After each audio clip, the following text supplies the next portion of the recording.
जब भी आप कोई बग बाउंटी रिपोर्ट पढ़ रहे हो या आपने शायद गूगल पे कोई सर्च किया हो या आपने कोई थ्रेड फीड देखी हो या फिर आपने कहीं पे रैंडम कोई डिस्कशन चल रहा हो और आपने इसके बारे में देखा हो या आपने इसके बारे में सुना हो, जिसको हम यहाँ पर CVID बोलते हैं, जो कि आप स्क्रीन पे देख सकते हैं। सो आज की वीडियो में हम जानेंगे कि ये जो एक्चुअल में CVID होता है हमारा, इसका मतलब क्या होता है, ये जनरेट कैसे होता है और ये क्या क्या इन्फॉर्मेशन होती है हमारी जो ये कंटेन करता है। तो CVID समझने से पहले हमें CV के बारे में पता होना बहुत ज़्यादा ज़रूरी है। सो जो हमारा CV होता है उसका बेसिकली जो फुल फॉर्म होता है वो होता है हमारा कॉमन वल्नरेबिलिटी एंड एक्सपोजर्स। तो आप इसको ऐसे समझ सकते हैं। सो बेसिकली होता क्या है कि हमारे पास कई तरीके के सिक्योरिटी रिसर्चर्स होते हैं या हमारे पास डिफरेंट ऑर्गेनाइजेशंस होती हैं, कुछ बग बाउंटी प्रोग्राम्स चल रहे होते हैं जिनके अंदर क्या होता है, कुछ लोग होते हैं, कुछ स्पेसिफिक सॉफ्टवेयर ले लेते हैं या कोई टूल ले लेते हैं जिसके अंदर वो क्या करते हैं, वल्नरेबिलिटी ढूंढने की कोशिश करते हैं, जिसको हम फ्लॉ भी बोलते हैं। उसके बाद क्या होता है, अगर उनको किसी टाइप का फ्लॉ मिल जाता है या कोई वल्नरेबिलिटी मिल जाती है तो उसके बाद क्या होता है,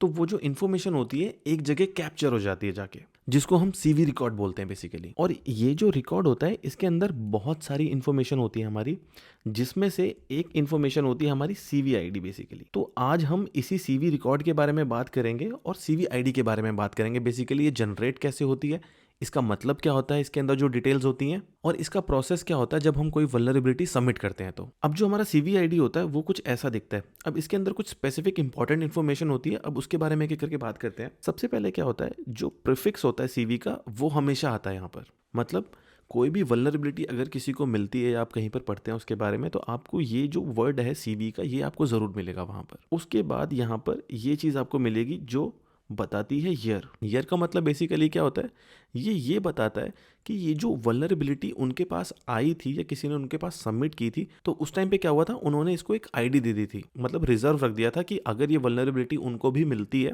तो बाद में इसको पब्लिश कर देंगे इस ID से। एक मतलब इसका ये हो सकता है। दूसरा इसका मतलब क्या है कि उस साल में ये जो वल्नरेबिलिटी है उसको पब्लिक कर दिया गया था। अब कई बार ऐसा भी तो हो सकता है कि आपने वल्नरेबिलिटी 2001 में ही सबमिट की और 2001 में ही वो पब्लिक हो गई हो उनके वेरीफाई करने के बाद। तो दोनों केस यहाँ पर हो सकते हैं। बट एक चीज़ का हमेशा ध्यान रखना कि ये जो ईयर होता है ये आपको ये नहीं बताता कि ये वल्नरेबिलिटी डिस्कवर कब हुई थी। एग्जाम्पल के लिए जो वल्नरेबिलिटी आप यहाँ पर देख रहे हैं log4j की है। अब ये जो वल्नरेबिलिटी है हमें 2021 में मिली है, बट इसका मतलब ये नहीं है कि ये वल्नरेबिलिटी आज से पहले थी नहीं। ये वल्नरेबिलिटी हमेशा से चलती आ रही थी, बट किसी को इसके बारे में पता ही नहीं था। उसके बाद क्या होता है, यहाँ पर ईयर आ जाता है, उसके बाद यहाँ पर कुछ नंबर्स आते हैं। अब ये जो नंबर होते हैं ये हमारे आर्बिट्री डिजिट्स होते हैं बेसिकली। इसका मतलब क्या होता है कि ये रैंडम होता है। रैंडम मतलब अगर कोई सीरीज चल रही होगी तो वो सीरीज यहाँ पर आ जाती है बेसिकली, एक एक करके इंक्रीज हो रहा होगा। कोई वल्नरेबिलिटी आई, उसका नंबर है मान लीजिए 5, तो नेक्स्ट होगी 6। तो यहीं पे अगर ये जो वल्नरेबिलिटी है, अब ये जो हमारे पास log4j की वल्नरेबिलिटी है, इसको ये 4428 मिला हुआ है। अगर कोई और वल्नरेबिलिटी आती है इसके बाद तो उसको क्या पता 44229 मिल जाए।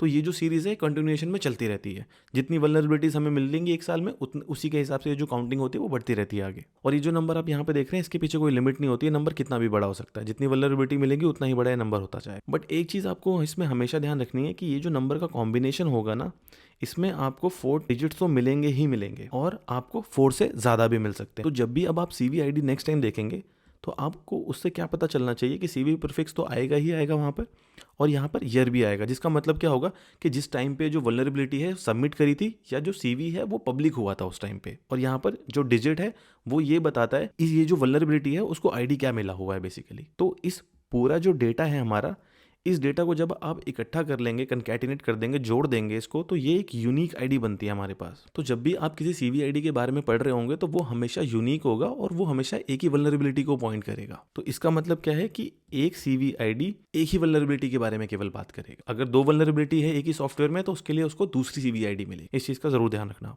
सो अब बात करते हैं CVID की हमें ज़रूरत ही क्या है। तो होता क्या है कि जब भी आपको कोई वल्नरेबिलिटी मिलती है किसी सिस्टम में या किसी टूल में, तो हम चाहते हैं लोगों को उसके बारे में ज़्यादा से ज़्यादा पता चले, सो दैट कि लोग अवेयर रहें कि अगर उनके सिस्टम में ये वल्नरेबिलिटी है, सो देयर आर चांसेस कि कोई उस वल्नरेबिलिटी को यूज़ कर सकता है उनके अगेंस्ट जाके। तो इसीलिए हमें CVID की ज़रूरत पड़ती है। तो आइए अब इसके प्रोसेस के बारे में बात करते हैं कि अगर कल को किसी को वही वल्नरेबिलिटी मिलती है किसी प्रोडक्ट में, कोई मिसकॉन्फ़िगरेशन मिलती है, तो वो उसके अगेंस्ट CVID कैसे ले सकता है। सो सबसे पहले क्या होता है कि आपको वल्नरेबिलिटी या जो आपको मिसकॉन्फ़िगरेशन है वो आपको ढूंढनी पड़ती है, और वो वल्नरेबिलिटी ऐसी होनी चाहिए जो आज से पहले एग्जिस्ट नहीं कर रही थी उस प्रोडक्ट के लिए। उसके बाद हमारा नेक्स्ट स्टेप आता है जिसमें हम क्या करते हैं, रिपोर्ट करते हैं जो हमने वल्नरेबिलिटी ढूंढी है उसको। उसके बाद हमारा नेक्स्ट स्टेप आता है जो कि होता है हमारा रिक्वेस्ट का। इसमें हम क्या करते हैं, रिक्वेस्ट करते हैं कि जो वल्नरेबिलिटी हमने ढूंढी है उसके अगेंस्ट हमें एक सीवीआईडी दिया जाए। उसके बाद हमारा नेक्स्ट स्टेप क्या होता है, जब हमारी रिक्वेस्ट सक्सेसफुल हो जाती है उसके बाद एक सीवीआईडी जो होता है वो रिजर्व हो जाता है। तो जब हमारा रिक्वेस्ट वाला जो स्टेप होता है वो कंप्लीट हो जाता है, उसके बाद ऑर्गेनाइजेशन क्या करती है, एक सीवीआईडी जो होता है वो रिजर्व कर देती है हमारी वल्नरेबिलिटी के अगेंस्ट। तो जब भी वो ऑर्गेनाइजेशन उस वल्नरेबिलिटी के बारे में बात करते हैं तो वो उस सीवीआईडी जो उन्होंने रिजर्व कर रखा है उसी के रेफरेंस में ही बात करते हैं फिर। और उसके बाद जब ये वाला स्टेप हो जाता है आपका, फिर हमारा नेक्स्ट स्टेप आता है जो कि होता है सबमिट का। इसके अंदर हम क्या करते हैं, वो जो अफेक्टेड ऑर्गेनाइजेशन होती है उसको हम एक रिपोर्ट भेजते हैं। नेक्स्ट स्टेप आता है आपका सबमिट का। इसके अंदर क्या होता है कि जो भी अफेक्टेड ऑर्गेनाइजेशन होती है उसको एक रिपोर्ट भेजी जाती है जिसके अंदर वो वल्नरेबिलिटी के बारे में बताया जाता है, उसका रीज़न दिया जाता है कि किस वजह से है वो वहाँ पर, उसका क्या इम्पैक्ट है अगर उसको कोई एक्सप्लॉइट करता है तो, और हम उसका एक रेफरेंस भी दे देते हैं पब्लिक अगर उससे मिलती जुलती कोई वल्नरेबिलिटी आज से पहले हुई है तो। उसके बाद जब ये सारे स्टेप कंप्लीट हो जाते हैं तो हमारा फाइनल स्टेप होता है पब्लिश का। इसके बाद क्या होता है कि हमारी जो सीवीआईडी होती है वो पब्लिकली पब्लिश हो जाती है, जिसको उसके बाद कोई भी एक्सेस कर सकता है और उस वल्नरेबिलिटी के बारे में जो है वो पढ़ सकता है। अब यहाँ पर दो चीज़ें हैं जो आपको हमेशा ध्यान रखनी है कि ये जो सीवीआईडी होता है आपका, ये मैनेज कौन करता है, ये जो मैनेज करती है ऑर्गेनाइजेशन उसका नाम है माइटर कॉरपोरेशन। उसके बाद क्या होता है, ये जो माइटर कॉरपोरेशन होती है ये बहुत सारी जो कंपनीज होती हैं और जो ऑर्गेनाइजेशंस होती हैं उनको ये अथॉरिटी देती है कि इनके बिहाफ पे सीवीआईडीज को रिजर्व कर सकती हैं। और वो जो ऑर्गेनाइजेशन को अथॉरिटी मिलती है उनको बेसिकली हम क्या बोलते हैं, सीएनए बोलते हैं। तो जो सीएनए की फुल फॉर्म होती है वो होती है हमारी सीवी नंबरिंग अथॉरिटी।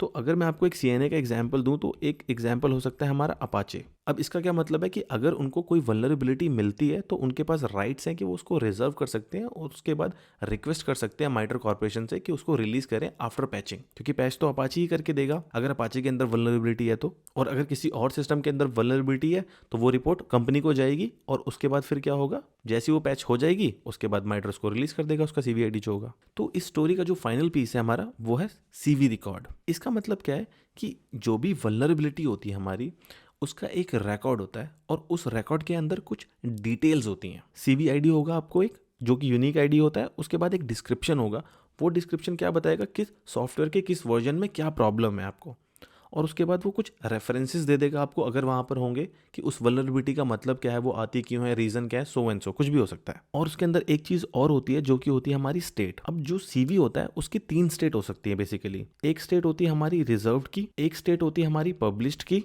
और हमारी लास्ट जो स्टेज होती है वो होती है हमारी रिजेक्टेड। इसका मतलब जब भी आप कोई सीवीआईडी देखेंगे या इंटरनेट पे सर्च करेंगे उसके बारे में तो आपको 3 चीजें मिलेंगी। ये तो मिलेगा, उसके बाद स्टेट अटैच होगा उसका। इसका मतलब ये होगा या तो वो रिजर्व स्टेट में जैसे हमने उसके लिए बात की थी, या फिर क्या हो सकता है वो पब्लिश हो सकता है, या फिर वो रिजेक्ट भी हो सकता है। रिजेक्ट का मतलब क्या होता है कि वहां पर वो जो वल्नरेबिलिटी है वो रिप्रोड्यूस कर ही नहीं पाएंगे।